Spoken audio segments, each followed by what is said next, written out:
It's your host, DJ Dougie Fresh Kicks, aka Bread Money. How's everybody doing this morning? This is the early show. What is it about?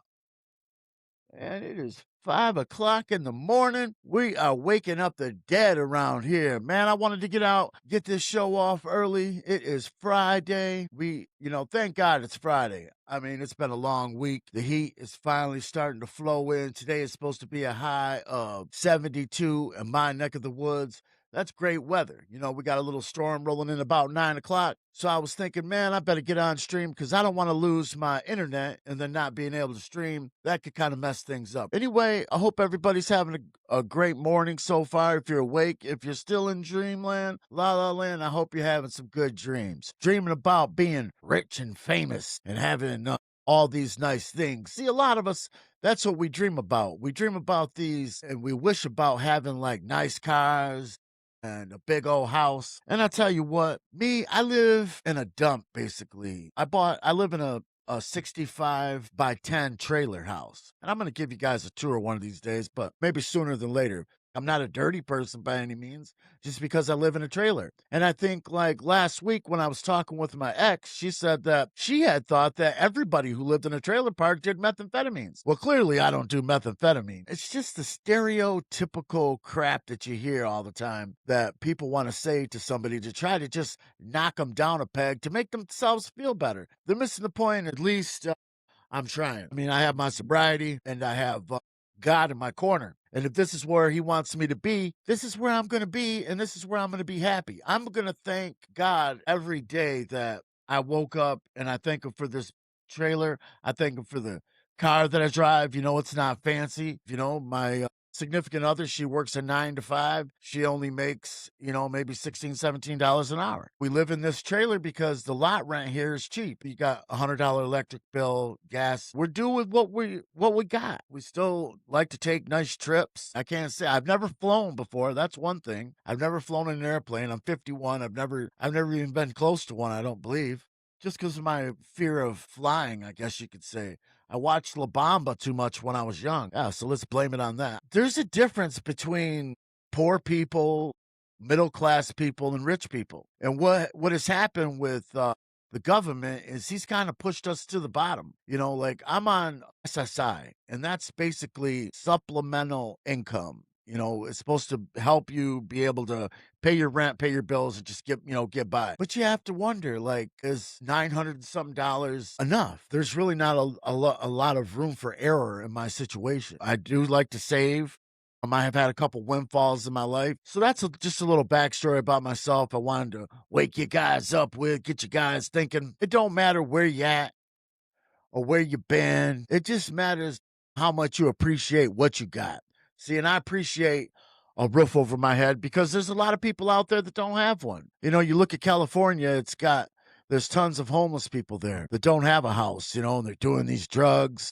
In 1985, there was a war going on, and you know who General Noriega was. He made a deal with the United States that the CIA would allow them to fly cocaine in from Panama to the United States. And what they did is they figured out some people using the bottoms of the cocaine barrel. And what they would do, they'd scrape their cigarettes and stuff with the cocaine. And they smoked it one time and they ended up, wow, let's get you high, So they told another person, and it ended up in the United States near Portland, this crack cocaine. It becomes a highly addictive drug. So in their 80s, while this was going on, it kind of made its way into California. And the CIA was supplying all these drug dealers with thousands and thousands of keys.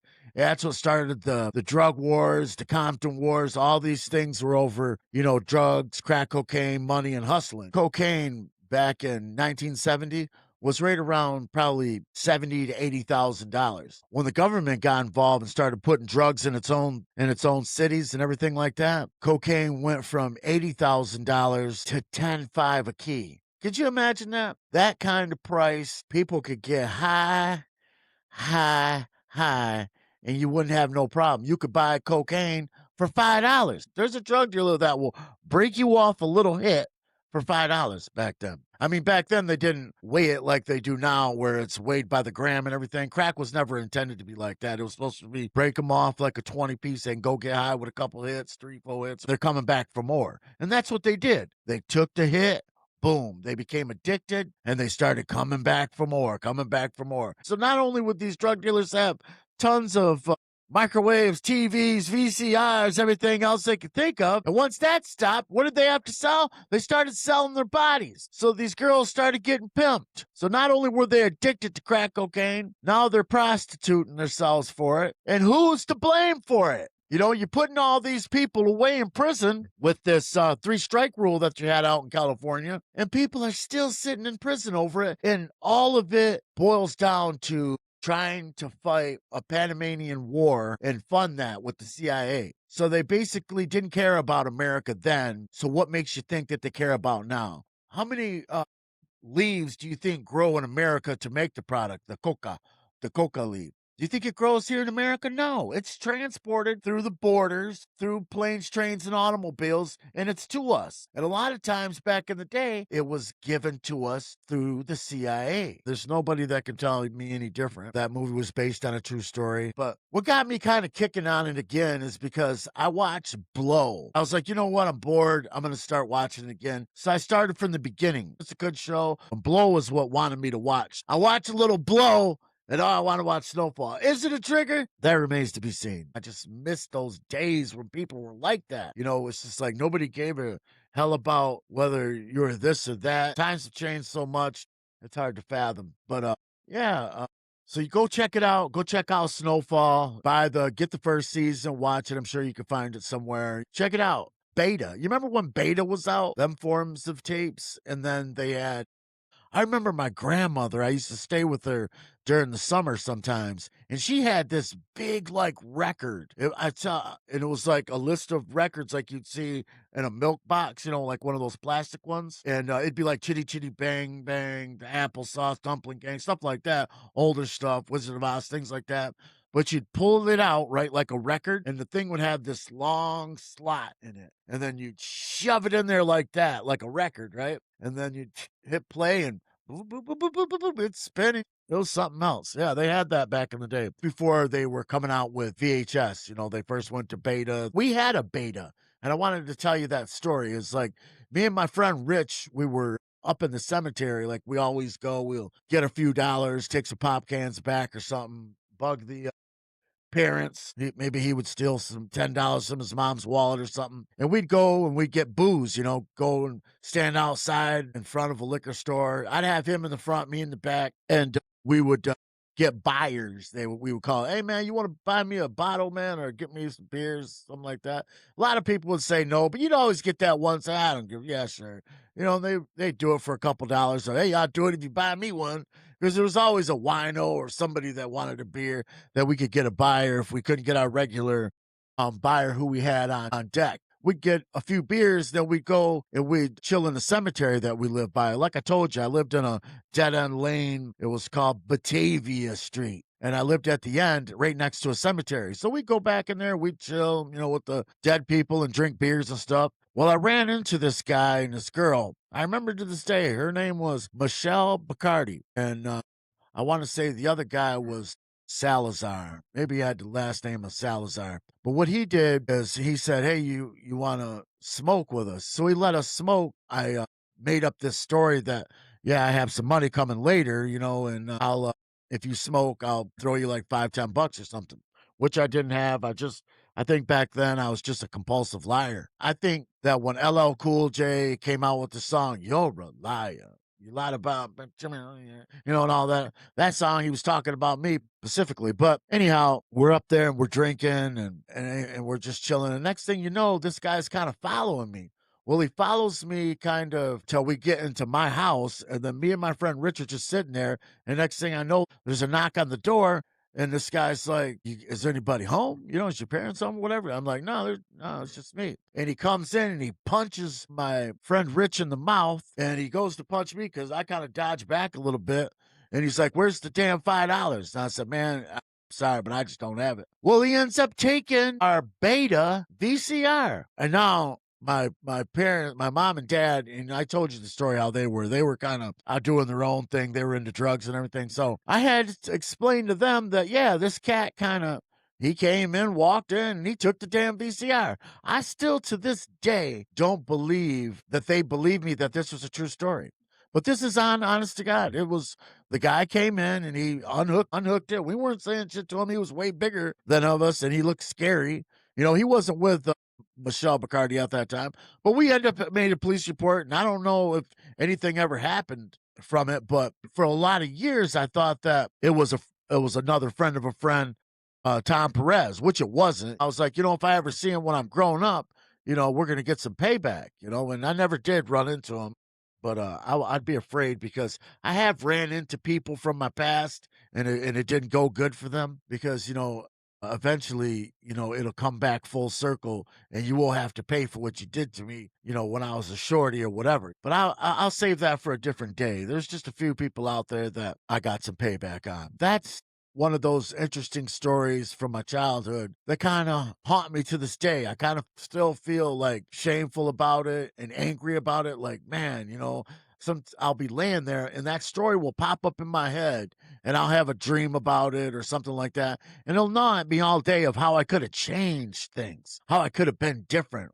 What if I was a little bit better at, you know, quicker at reading things and trying to figure a way out of the situation, you know? And I wouldn't have got my parents' VA or beta type of VCR thing stolen. But yeah, that's what kind of built my brain for how I am today. You know, I kind of tend to work things out in my mind before I go do something. I've already have 10 ways from Sunday to try to figure out what angle I want to go at it. I'm a weird mentality that's in my brain that makes me think different than most people. Because most people would think like, yeah, you know, you just let him take it. You don't say anything to him. You just be quiet. You know, now I'm like, no, we have a weapon in the bedroom. I could have went in there and grabbed the 30-30 and I could have shot the guy. You know, I don't know. Who knows? But those situations that you think about, you're like, well, how could I handle that different? You know, I handled it the best that I could at, you know, being 12 or 13 years old. So maybe even younger. Maybe I was like 11. I don't know.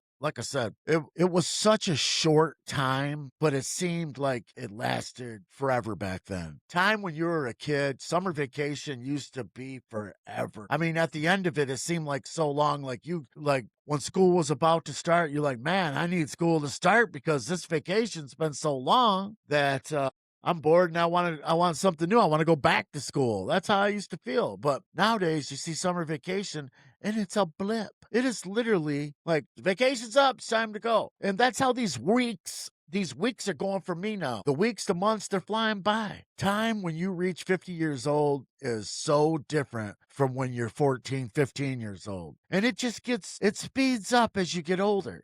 It's like my clock is running way faster than yours, but in reality, it's not. But in our brains, we think that. I can just imagine what somebody feels like who's 70 years old. How fast their shit is going. Like, my God, it must be scary. And that's why I talk about my mortality and everything else. I'm like, well, if I'm 50 now and I live another 20 years, I'll be 70. You know, how many years after 70 do most people live? You know, what do you get? A good maybe 5, 10, maybe? I don't know. And that's the things I shouldn't think about, but that's the things that kind of, you know, penetrate my brain and make me think these odd thoughts get kind of weird, you know. But so I do have something I want to show you guys. I did get my Travis Scott order last week. I was online and they had a couple Travis Scotts and I'm seeing them for the first time, just like you. We're gonna go through and kind of check these suckers out. Yeah, I really hope everybody's having a good morning. I can't believe I'm on here at 5:24. We still talking. So shut up when we be talking, yo. It's the Grown Folks Show. So this is what we're working with today.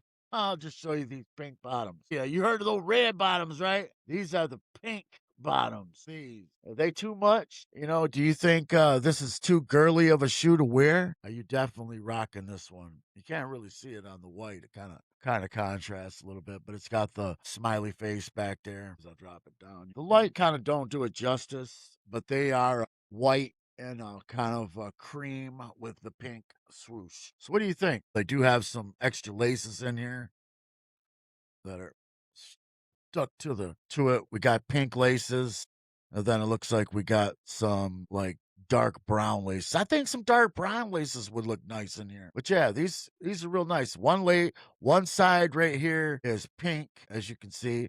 And then if you look at the other side, it's cream, kind of a cream white. I think this shoe is way, way doper than I anticipated when I see it in hand. I mean, I'm feeling it. Definitely feeling this shoe. What do you guys think of the shoe? You liking it? Let me know in the comments of do you like them? Is this a flip, a drip, or a skip to y'all? Let me know how you feel about the new Travis Scott joints that just came out. But here's the paper that's in there. It's kind of nice. Paper it comes with. This is the paper. It's pretty cool. So we're going to try to put these in here. I think I might wear them this weekend. I like to wear them at least once when I get. A lot of people that make this mistake is when you have a gym shoe, the most important thing that you want to do, I mean, you want to make the shoe breathe because right now there's gases that are trapped in the foam areas. And if you don't release those gases by wearing them, I mean, even if you put them on and you wear them around the house a little bit, you could still say they're new. I mean, I've done it. I was going to say millions of times, but I'd be lying. I've done it a ton of times. You can still do it. You got to release the gases from the shoe or they will fall apart. They will deteriorate. That's why you see shoes that are from the late 2000s, you open them up and they're like eaten, like something ate through them. That's because you got to compress that gas out. I would say it takes about a good half hour of walking on them to release all those methane gases, especially the rubber and the stuff that they make them with. You got to gas them out and then they'll last forever. They might turn yellow on you and stuff like that. Yeah. Some still might if you let them sit too long because it does build up. So every so often you want to put that shoe on and work it. And like I said, you could still sell it as brand new. You know, I wouldn't say it's DS or anything like that, but it is new, you know, because, hey, it's only been walked on, so it didn't deteriorate. A lot of people are making that mistake, but I'm telling you, youngsters out there, you sneakerheads that are out there, put your shoes on. You don't have to wear them, but put them on and walk around the house. Don't get them dirty. Don't put a spot on them. Don't put dirty socks on. Get yourself a nice, clean pair of socks. You know what I mean? And don't use cotton socks. Use like dress socks. You know, the dress socks, they don't leave lint. Use a lint-free sock. That is very important. It's a little secret that I wanted to tell everybody that you want to gas out them shoes. I'll wear these a few times to gas them out, make sure they ain't going to break or start to deteriorate. Because if you don't wear them, you will lose them. And I don't think anybody wants to buy a shoe nowadays, especially the way the sneaker shoe game is. Nike kind of ruined that for me and ruined it for you too. The reason being is I want to take and show you one shoe. There was a shoe called the Shattered Backboard. I don't know if you guys remember the Shattered Backboard. The Shattered Backboard, it was a shoe that at one point in time, it was worth $1,000. So this shoe was coveted. People stood in line for this shoe. I mean, they had lines around the block. And what ended up happening is they re-released them, you know, and knowing that they re-released them in the wrong time. For one, it was the wrong time of the month. It's a fall shoe. They released it. I think it was in the spring. And also, Jordan 1s are becoming a thing of the past. People now, they want something like the Mines, you know, the Mine 001s or 002s. They want something they could slip on and just go. That's why you see a lot of people wearing Crocs and things like that, or Vans, you know, these slip-on, slip-up. But other than that, the sneaker game is down right now. And I mean, it's down bad. I mean, people are trying to make a living on YouTube with just the sneaker game. I mean, they have to be hurting. I mean, they might have their niche and have their family that, you know, because I know like Raffy Collects totally dig the guy, what he does. He gets up every day and he tells everybody what's going on in the world of sneakers. Raffy, he goes on every day and he tells you like what's hot, what's not. So basically these mines are coming out, I think later today. So you could go on the Nike sneaker app or Nike.com and check it out for yourself and get you a pair of these slides that everybody's coveting. Me, myself, I got to get a pair. So I'm hopefully by next week, I'll be able to show you guys and do a review of the Nike Mind shoe. You can go ahead and join me too. It's at 10 o'clock on the Nike sneaker app. You can use your phone or you can use desktop. It don't matter. But yeah, the Nike Minds, they're kind of, I want to say, royal blue and black. They're not bad. What did you think of the Travis Scotts? Let me know in the comments. Like I said, if you liked them, Or if you didn't, they're just a cool shoe, just kind of an all purpose shoe centerpiece. Because a lot of times I like to match my fits, hats with my shirt and the pants, and everything's got to kind of go together instead of, colliding with each other. I just wanted to take a minute and tell you that I did post a lot of stuff for Matt Brown. I did. The howl is still going on. I want everybody to howl at 8 p.m. Eastern Time on Sunday for all those who we've lost along the way. All of our loved ones who've lost to drugs, alcohol, suicide. This is going to be to help fight and help support suicide prevention. It's going to put more ears to the ground when it comes to these mental health issues and make it more aware. So let's look at what we got going on today in the news. Cassie, male escort's ex, helping her fight freak-off lawsuit. Yeah, buddy. An ex-girlfriend of one of the male escorts suing Cassie over Diddy freak-offs is helping the singer fight the guy in court. Source connected to the situation tells us that Cassie was contacted by Clayton Howard, ex-Francina Owens, who offered up some information on her ex. Clayton is suing Diddy and Cassie in federal court. In the lawsuit, Clayton claims Diddy and Cassie hired him to have sex with Cassie during the infamous freak-offs.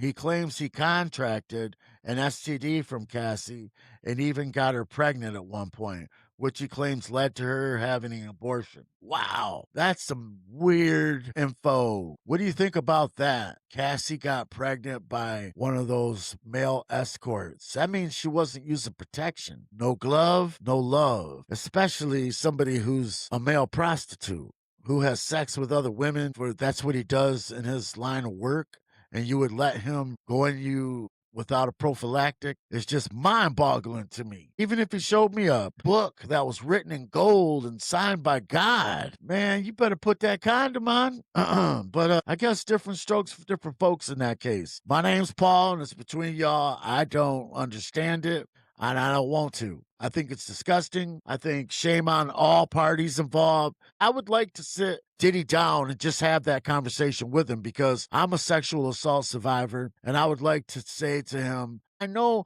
a lot of people are going to disagree with me, but I'm telling you, I'm 60% sure that a lot of people in this situation have had some type of thing in the past that has spurned this desire on. I don't think you just wake up, normally and like, hey, let's have a freak off. I don't think that's everybody's thinking. I'd like to ask him, is there anything deeper where you'd want to go? I'd like to be his therapist, or a fly on the wall during those therapist times. But I think Diddy needs to have a lot of therapy. He needs to get a hold of those things that are making him do the things that he's doing, because if he gets out and he's doing the same old thing, he's going to have more eyeballs on him than ever.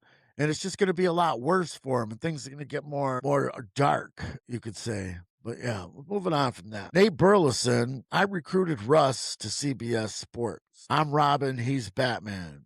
Okay, they're talking about Russell Wilson and Nate Burleson. Yeah, that's funny. The last time I remember Nate Burleson, he was getting knocked out by Jake Paul. So Nate Burleson is protecting big things for Russell Wilson as a talking head, and tells TMC Sports he actually recruited his teammate to join their crew. We caught up with the athlete turned TV star on New York's Fresh Off the News, Mr. Unlimited retirement, and moved to CBS Sports. He's confident Wilson will thrive in his new gig because he's already seen what he can do, which that's dope. I think I'm glad Russell Wilson found a different job other than being a quarterback. I think it was his time to retire. He wasn't doing too good. I don't know why quarterbacks deteriorate so quickly. What do you think about these records that are being broke in the National Football League now that there's an extra game? We knew that Emmitt Smith had the most rushing yards, I believe, in a season. I think Barry Sanders was third. But now that they've had an extra game, what do? Just put an asterisk by that? Because they're breaking all these records, but they got an extra game to do it. So does it make sense to you? How would you make a record and make it legally that you broke it when you have an extra game? Just divide everything by 16 games instead of 17? So I don't know. That's just weird. I wonder what they're doing with these records that have been broken. Let's talk about some more things. Okay, so we talked about Diddy. We talked about Russell Wilson and his new gig. Congratulations to Russell Wilson and your new opportunity to be on the CBS sports team. Bad Boys star Teresa Randall ex claims she broke into his home and threatened to kill him. Wow, I feel like I'm missing something here. My goodness, Bad Boys. Teresa Randall is facing new legal issues after her ex filed a restraining order, claiming she broke into his house and desperately needs help. She has learned that Dario Nini, who the 61-year-old actress who also appeared in Malcolm X, has been harassing him since their 2024 split. Palladini, who says he dated Teresa for 2 years, claims she broke into his home on June 1st when he came home to find her sitting in my closet with my dog and smoking crack. What? Crack? She was sitting in the closet with your... My God, smoking crack. Man, wow. And I'm going to show you guys a picture of her right here. Holy moly, Teresa, what happened to you? You were just a actress doing good, and now you're sitting in somebody's closet smoking crack. I wonder if it's really true, though. A lot of people allege a lot of stuff. But Polini, who dated Teresa for 2 years, claims she broke into his home on June 1st. She was sitting in the closet with my dog smoking crack, he says. He was surprised. I was like, I thought she was in jail. So yeah, if you remember her, she was in Malcolm X. She had the big bonbon hairstyle, I believe. Yeah, she's 61. Dang, she's old. She's kind of old to be smoking crack. He says that she told Teresa that she needed to leave, but claims she began saying things that didn't make sense and told him she doesn't bow down to no man, hitting him in the head. Man, you can't make this stuff up. So she's sitting in the closet smoking bobos. He comes home. She's like, I ain't bowing to nothing, you Aryan piece of shit. And then they get into a thing and she throws a can of cream corn at him. Could you imagine that? Smoking crack cream? I mean, wow, what a video that would make. Holy moly, that is insanity. He claims she threatened to shoot him and then grabbed a pole that was part of his medical bed and swung it at his head. He says she hit him in the shoulder before he was able to grab the pole from her, adding she was arrested that night as well. Polini ended up by telling the judge she's addicted to drugs and needs help. The judge granted the temporary restraining order with a hearing set date for June 23rd. As reported, Teresa was booked on March 1st for a felony corporal injury charge, but the case was later dropped. The actress was previously arrested in October 2024 on assault charges. The D ended up not pressing charges in the case. Well, that is a little black on white crime that got swept underneath the rug. So let's give black people 1, white people 0. Congratulations. So that's another thing, you know. Everybody bitches and pisses and moaning about, oh man, you racist. Black people get the most preferential treatment that I've ever seen in my life, whether it's DEI or opportunity zones or letting you go to college for free. And that's all everybody does is sit there and complain. I can show you time and time again that it's just complaining after complaining after complaining. The complaining about the black on white crime. It's just a joke. I'm not being serious. So don't take it other than just me trying to be funny in a situation that's not funny.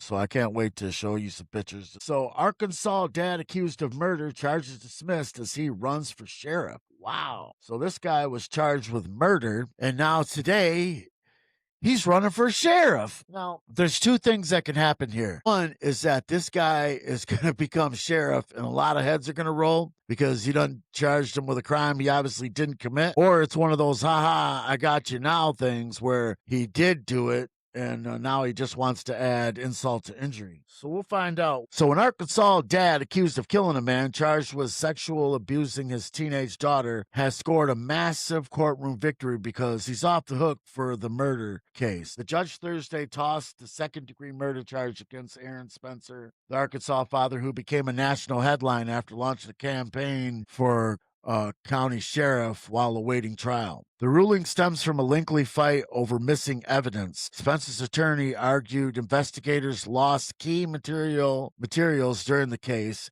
and the judge ultimately decided misconduct by law enforcement was so egregious that they dismissed the case. So Spencer was accused of fatally shooting Michael Falsler in October of 2024 when Falsler was facing dozens of child sex crimes. Okay, there we go. That's what I'm talking about. Involving Spencer's teenage daughter. Falsler was out on bond at the time of the shooting. Spencer pleaded not guilty to maintain he was trying to protect his child. The case drew national attention not only because the allegations against Falsler, but because Spencer later announced he was running for sheriff in Lenoke County while still facing the murder charge. Despite the pending case, he won the Republican primary earlier this year.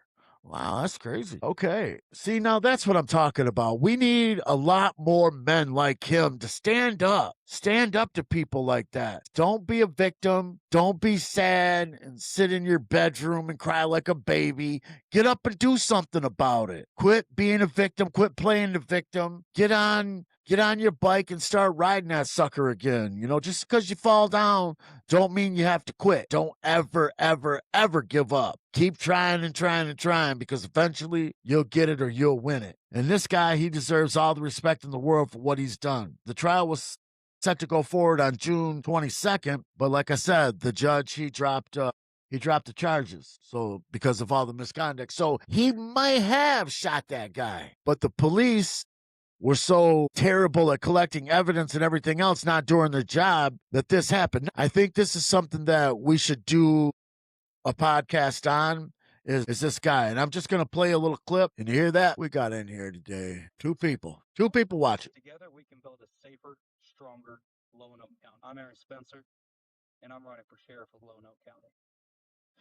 So yeah, so if you want to look at that story and check it out for yourself and see more details, I might do something on that case. But there was a case that I seen this morning that I wanted to bring up today, and it's a really crazy, frightening thing. This happened in Clinton Township in Michigan. He shoots her in the head. Can you believe that? This story happened downstate from me. Happened back in 2019, I believe, is what it said. And this poor woman was separating from her husband, who was in the military at one point, and they were together, but he was obviously struggling with some alcoholism and things like that.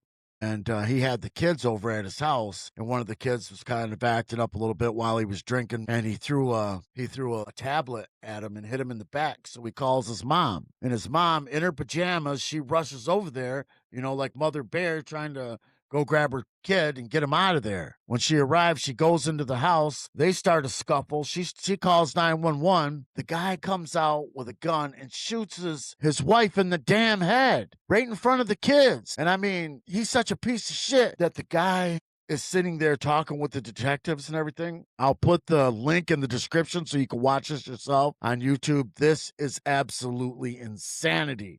It is absolutely insane. I cannot watch stuff like that. It just it makes me feel so uneasy and so much, I feel so hurt for that family when I think about stuff like this. But it shows him, you know, he's talking to the detectives, and he was saying that, yeah, she assaulted me. She's putting her hands on me and things like that. And the cop's like, you're 6 foot tall. She's 5'3" and weighs 98 pounds. It took the jury absolutely less than 3 hours to convict him of first-degree murder, and that's the highest that you can get in Michigan. But I just want to say we have a recurring segment on this show. This is just something that we call the black box. So here we got a black box candidate. Instead of paying for him to be in prison for the rest of his life, for the rest of his natural life, let's just grab his ass, put his ass in the black box, and we'll put in the cyanide gas.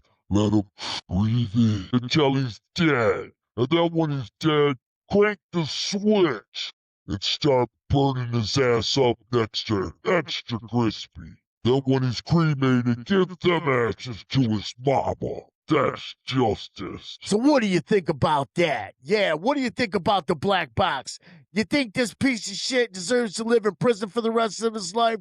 Why his kids are being raised without a mother because he was a coward and he chose to kill her because he was a psychopath? Now we're going to let this piece of shit live in prison for the rest of his life?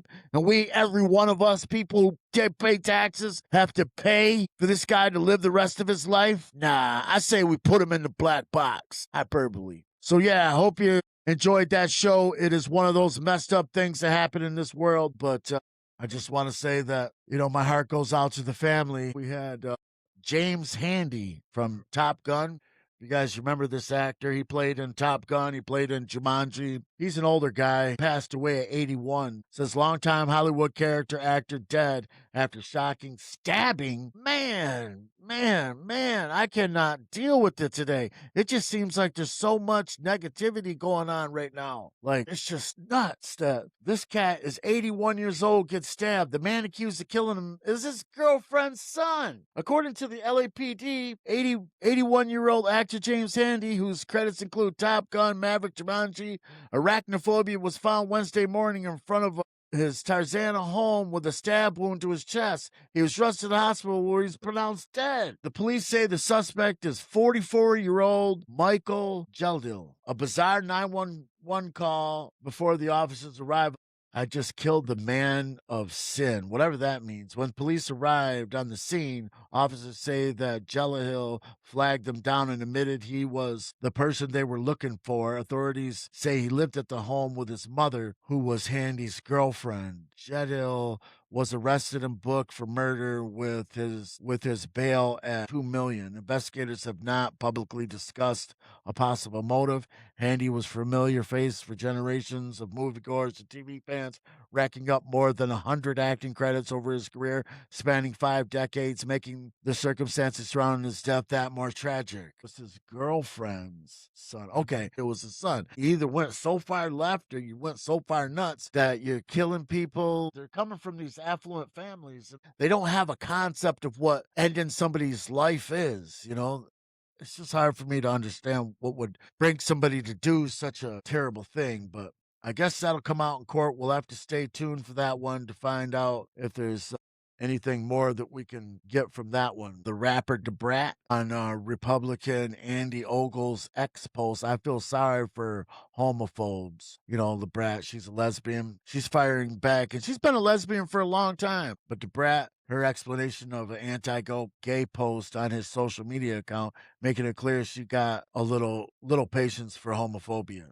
A lot of people might be homophobic, but I think that the problem with trans people and homosexuality and all this other stuff is being a person who is straight, just don't want to have to celebrate Trans Month and Gay Pride Months and all that other stuff. Just like we don't want to celebrate Black History Month. We don't want to celebrate June 14th. We don't want to celebrate stuff that just separates us from just being regular people, because nobody gives a shit what you do, when you're making love to your partner, whether you're packing shit or getting their lickety split. You get it? So anyway, yeah, that just all boils down to just as soon as we understand that we are one and we learn the truth about slavery, we learn the truth about all these other things that we've read in textbooks and we've been indoctrinated about, then we can start to heal and we can become one. Like I said, I don't have any problem with people being trans and everything. Just don't push it on me. You don't need a special day to be a trans person. We don't need all these special months and all this other stuff. Have your festivals, have all your stuff, but just don't expect me to bend the knee. I'm not gonna. I have my own views. I think it's wrong. You think it's right. I think it's wrong. Let's agree to disagree and move on. We can still be friends. I'm just as guilty of being a piece of shit as the next person. So I know my role. Do you know yours? Or do you want me to capitulate? I'm not going to do that. So, it just goes to show you that there's a lot of things that are happening in this country, but we have to laser focused is on what we can do to fix things for ourselves in our communities. Because if we start worrying about other people in other communities, then we can lose focus what's really at stake, and that's at home. So I want people to remember that you can be whoever you want to be. I'm all for it. Gays, lesbians, doing whatever you want to do. Just don't expect me to participate because it's against my beliefs. You understand? So you have your beliefs, I have my beliefs. That's what makes this a melting pot of America. Mia on Kid Cudi never told me I was fired. My son knew it before I did. Mia says Kid Cudi didn't have the guts to fire her directly, claiming she found out she'd been dumped from his tour when her son called her from school and told her she was out. Damn. The Paper Planes artist revisited her fallout with Cudi during an appearance on the New York Times podcast, claiming the two still haven't spoken about her removal from the tour. Mia says she received a call from Cudi on his team and even tried to speak with him after the controversy erupted, but said he wouldn't even meet with her. So let's get a little info from her. He didn't call my management. He didn't call me.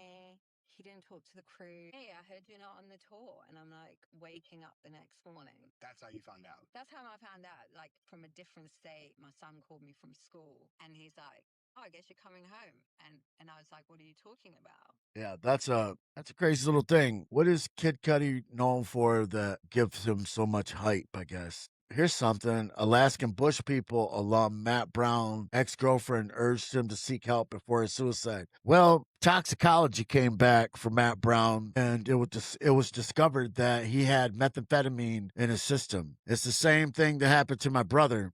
I'm going to tell you, my brother, he shot himself just a couple streets over, in this park that I live in. I live in a trailer park, stone's throw away one day. And I was even there. We were coming home and we stopped to get the mail, and he just lives a few houses down from the mailboxes. And I seen the ambulances and fire trucks and all these other people that showed up, a bunch of police. And I gave him a call, but I didn't get any answer. I didn't think anything of it. But I'm sitting there the next morning. It was about 8:00 in the morning. And I get a phone call, and it's my friend Joe. And Joe's like, hey, man, I'm sorry.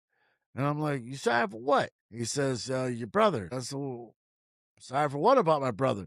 Yeah, he blew his head off. And I was like, what? And I just hung up the phone and I went over there, and I could see the yellow tape, and there was blood all around the porch and, stuff that they had thrown out. They were in the living room and they were watching TV, getting high on meth. And they had been doing that for so many days that he just had a psychosis, and he grabbed the gun and he put it to his face, and he pulled the trigger. I don't know if he was intended to pull the trigger or if he was hallucinating, having a meth dream or something or whatever, but whoever in the hell gave him a gun and let him get a gun is just crazy to me, that the government would give somebody who's had this many mental issues a handgun. It's just baffling, So I'm a big advocate of, you can have guns and everything, but we need swift and drug testing when getting a firearm. And we need to do the hair test, because a hair test can go back further. We need to say, hey,